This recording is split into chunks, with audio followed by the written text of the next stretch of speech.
আসসালামু আলাইকুম। আমি যাচ্ছি আজকে লালগঞ্জ মসজিদে, চলে আসি মোটামুটি মসজিদের কাছে। তাই আমরা আজকে মসজিদটা দেখতে আসি। এখানে নতুন মসজিদ হচ্ছে আর কি।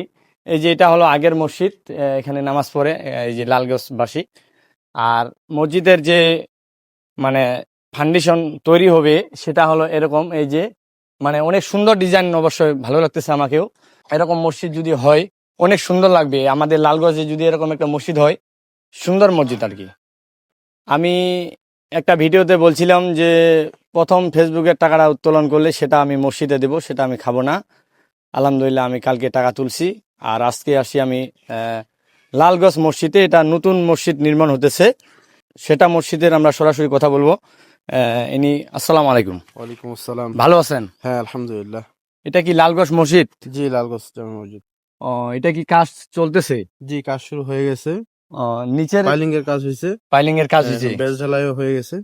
আচ্ছা, বেশ ঢালাই হয়ে গেছে। এখানে তো অনেক টাকা লাগতেছে মনে হয়, আমার মনে হয় অনেক টাকা লাগবে যেহেতু মসজিদের কাজ। আর 1 কোটি প্লাস ধরে রাখছি আর কি আমরা।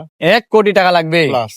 আচ্ছা, আসলে এদিকের মানুষ অনেক বড় মনের, এটা দেখলেই বোঝা যায় যে ছোট্ট একটা গ্রামে এত বড় একটা মসজিদ উন্নয়নের কাজ চলতেছে। আমাকে অনেক ভালো লাগলো। আর আমি যে বলছিলাম আমার প্রথম ফেসবুকের উত্তোলনের টাকাটা, সেটা আমি খাবো না, সেটা আমি মসজিদে দিব। হ্যাঁ, এই যে ইনাকে দিলাম আমি। আর যদি আপনারা মসজিদের জন্য কেউ শরিক হতে চান তাহলে অবশ্যই ইনার নাম্বার, ওনার নাম্বার আমি দিয়ে দিব ওখানে স্ক্রিনে। যদি আপনারা কেউ সহযোগিতা করতে চান, এমন যদি কেউ দানবীর থাকেন, যদি দিতে চান কিছু টাকা, তাহলে অবশ্যই ওনার নাম্বার বিকাশ নগদ দুইটাই আছে, ওনাকে দিতে পারেন। আর পারলে ভিডিওটা একটু শেয়ার করিয়েন, যেহেতু মসজিদের কাজ আমার মনে হয় শেয়ার করবেন আপনারা, আশা করি। তো ঠিক আছে, আসসালামু আলাইকুম। ওয়ালাইকুম আসসালাম।